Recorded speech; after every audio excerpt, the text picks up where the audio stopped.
Hello world. இந்த உலகத்தில் கடந்த 300 வருஷமாக நிகழ்ந்த தொழில் மாற்றம் அதற்கு முந்தைய 3000 ஆண்டுகள் பார்த்திராதவை. 1700க்கு முந்தைய காலகட்டத்தில் மனிதன் ஒரு சில தொழில்களை செய்து வந்தான். அப்பொழுதெல்லாம் அவனுக்கு தெரிஞ்சிருக்க வாய்ப்பில்லை 18ஆம் நூற்றாண்டுக்கு பிறகு அவனோட வாழ்க்கையே மாறப்போகிறது என்று. முதலாம் தொழில் புரட்சியான ஃபர்ஸ்ட் இண்டஸ்ட்ரியல் ரெவல்யூஷன் இந்த உலகுக்கு என்னென்ன மாற்றத்தை கொண்டு வந்திருக்குங்கிறத பற்றி தான் நாம் இன்னைக்கு இந்த வீடியோவில் பார்க்க போகிறோம். இந்த வீடியோவை கடைசி வரைக்கும் ஸ்கிப் பண்ணாமல் பாருங்கள். நீங்கள் பார்த்துட்டு இருக்கிறது ஹலோ வேர்ல்டு. என் பெயர் பரம். ஃபர்ஸ்ட் இண்டஸ்ட்ரியல் ரெவல்யூஷன் இங்கிலாந்தில் தொடங்குது.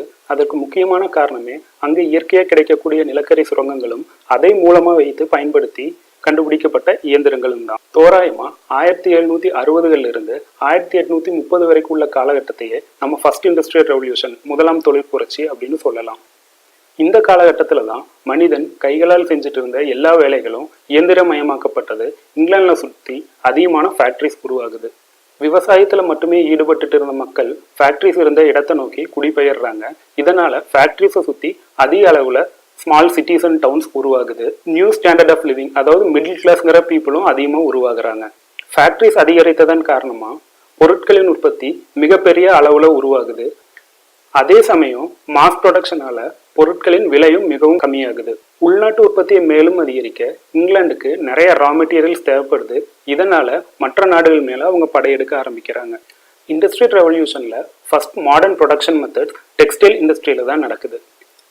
1764 ஜேம்ஸ் கிரேவ்ஸ்ன்ற ஒரு இன்வென்டர் ஸ்பின்னிங் ஜென்னிங்கிற ஒரு நூல் நூற்கும் இயந்திரத்தை கண்டுபிடிக்கிறாரு. இதற்கு முன்னாடி மனிதன் கைகளால நூல் நூறுத்துட்டு இருந்தான். இவர் கண்டுபிடிச்ச மெஷின் மூலமா ஒரே சமயத்துல 8 நூல்களை திரிக்க முடிஞ்சது. 1779ஆம் வருடம் சாமுவேல் தாம்சன் ஸ்பின்னிங் மியூல்ன்ற ஒரு கருவியை கண்டுபிடிக்கிறாரு. இதன் மூலமா மிகவும் வேகமாகவும் வித்தியாசமான நூல்களையும் மிகவும் மலிவாகவும் ஒரே மெஷின்ல தயாரிக்க முடிஞ்சது. 1780களில் எட்மண்ட் கார்ட்ரைட் பவர்லூம்ங்கிற ஒரு விசைத்தறியை கண்டுபிடிக்கிறாரு. இந்த 3 இன்வென்ஷனும் டெக்ஸ்டைல் இண்டஸ்ட்ரியில மிகப்பெரிய புரட்சியை உருவாக்குது. பிரிட்டிஷ் நம்ம இந்தியாவுக்கு வர காரணமே நம்ம கிட்ட இருந்த காட்டன், சில்க் மற்றும் ஸ்பைசஸ் தான். இங்கிலாந்துல இயற்கையாகவே நிலக்கரி சுரங்கங்கள் அதிகமாக இருந்ததால ஆப்ரகாம் டார்விங்கிற ஒரு இன்வென்டர் கோக் ஃபியூயலை யூஸ் பண்ணி காஸ்ட் அயன் எப்படி செய்யறதுங்கிற ஒரு முறையை கண்டுபிடிக்கிறாரு. 1880களில் ஹென்ரி பெசமர் என்ற இன்வென்டர் மிக மலிவான முறையில ஸ்டீல் எப்படி பண்றது அப்படிங்கிற ஒரு முறையையும் கண்டுபிடிக்கிறாரு. இந்த அயன் அண்ட் ஸ்டீல்ஸ் உற்பத்தியால மெஷினரிஸ்க்கு தேவையான டூல்ஸ் அதிகமாக உற்பத்தி ஆகுது. இதனால ஃபேக்டரிஸ்க்கு தேவையான மெஷின்ஸ் அதிகரிக்குது. கட்டிடங்கள் மற்றும் கப்பல்கள் கட்டுமான பணிகளுக்கு தேவையான டூல்ஸும் அதிகரிக்குது. அயன் அண்ட் ஸ்டீல் இண்டஸ்ட்ரி ஒரு பக்கம் வளர்ந்துட்டு இருக்க 1712ஆம் ஆண்டு தாமஸ் நியூகாமன் அப்படிங்கிறவர் ஃபர்ஸ்ட் ஸ்டீம் இன்ஜினை கண்டுபிடிக்கிறாரு. இந்த ஃபர்ஸ்ட் ஸ்டீம் இன்ஜின் அங்க இருக்கக்கூடிய நிலக்கரி சுரங்கங்கள்ல இருந்து நீரை வெளியேற்ற பயன்படுது.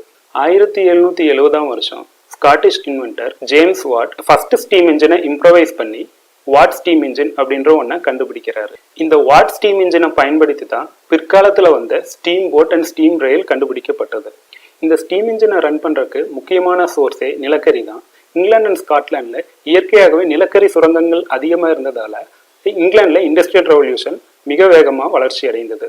1800க்கு முந்தைய காலகட்டத்துல ஒரு கனரகமான பொருளை ஒரு இடத்திலிருந்து இன்னொரு இடத்துக்கு எடுத்துட்டு போக ஒரு குதிரை வண்டியோ அல்லது சிறு கால்வாய்களின் மூலமாக கப்பல்களையோ சிறிய படகுகளையோ தான் பயன்படுத்திட்டு இருந்தாங்க. 1804ஆம் வருடம் ரிக்கார்ட் த்ரெவித்திக் first railway locomotive என்ஜினை கண்டுபிடிக்கிறாரு.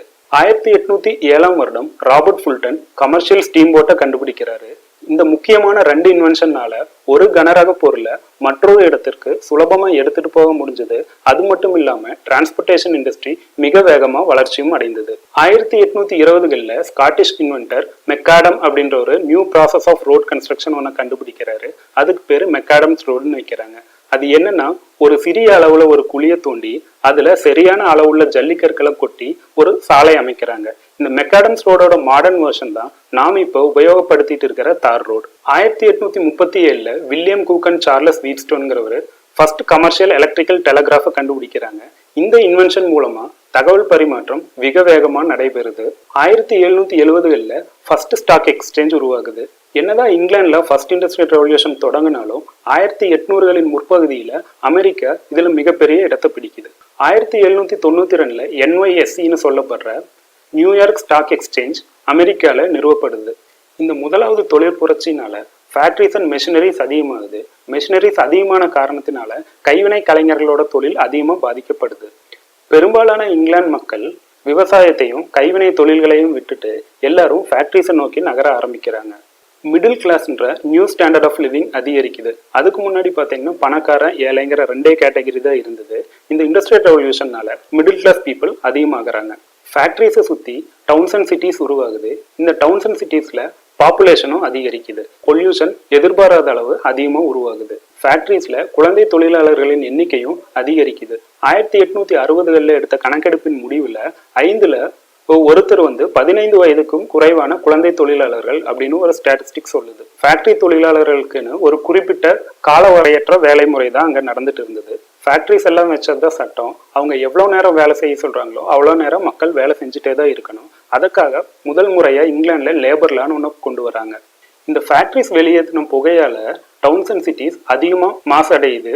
Global warming, ozone லேயர்ல ஓட்டைன்னு நாம் இன்னைக்கு பேசிட்டு இருக்கிற விஷயம் எல்லாம் இந்த ஃபர்ஸ்ட் இண்டஸ்ட்ரியல் ரெவல்யூஷன்ல இந்த ஃபேக்ட்ரிஸ் எல்லாம் வெளியேற்றணும் புகையிலிருந்து தான் ஆரம்பிக்குது. இண்டஸ்ட்ரியலைசேஷன் இங்கிலாந்துல தொடங்கி இருந்தாலும் பின்னால Belgium, France, Italy, Germany, United States, ஜப்பான்னு எல்லா நாடுகளுக்கும் பரவுது. 1800களின் தொடக்கத்துல கிரேட் பிரிட்டன் உலக வர்த்தகத்தையே தனது கைக்குள்ள வச்சிருந்தாங்கன்னு சொல்லலாம். இண்டஸ்ட்ரியலைசேஷன் தொடங்குறதுக்கு முன்னாடி யூரோப்பியன்ஸ் 34% உலக வர்த்தகத்தை தனது கைக்குள்ள வச்சிருந்தாங்க. இண்டஸ்ட்ரியலைசேஷன் ஆரம்பிச்சதுக்கு அப்புறம் முதலாம் உலகப்போர் தொடங்குறதுக்கு முன்னாடி இது 80% அதிகரிக்குது. ட்ரேடிங்காக பல்வேறு நாடுகளை கைப்பற்ற ஆரம்பிக்கிறாங்க. மேசிவ் கலோனியலிசம் ஆரம்பிக்குது. அதனாலதான் sun never sets in British எம்பையர்னு கர்வத்தோட சொல்லிட்டு இருந்தாங்க. அடுத்ததா நடந்த செகண்ட் இண்டஸ்ட்ரியல் ரெவல்யூஷன் நமக்கு என்னென்ன மாற்றத்தை கொண்டு வந்ததுங்கிறத நம்ம அடுத்த வீடியோல பார்ப்போம். இந்த வீடியோ உங்களுக்கு பயனுள்ளதா இருந்தால் லைக் பண்ணுங்க, உங்க நண்பர்களுக்கும் ஷேர் பண்ணுங்க. மேலும் இது போன்ற வீடியோக்களுக்கு நம்ம சேனலை மறக்காம சப்ஸ்கிரைப் பண்ணுங்க. கூடவே அந்த பெல் ஐக்கானையும் ப்ரெஸ் பண்ணிட்டீங்கன்னா நம்ம அடுத்ததா போடக்கூடிய வீடியோக்கள் அனைத்தும் உங்களுக்கு நோட்டிபிகேஷனா வந்துடும். நீங்க பார்த்துட்டு இருந்தது ஹலோ வேர்ல்டு. என் பேரு பரம்.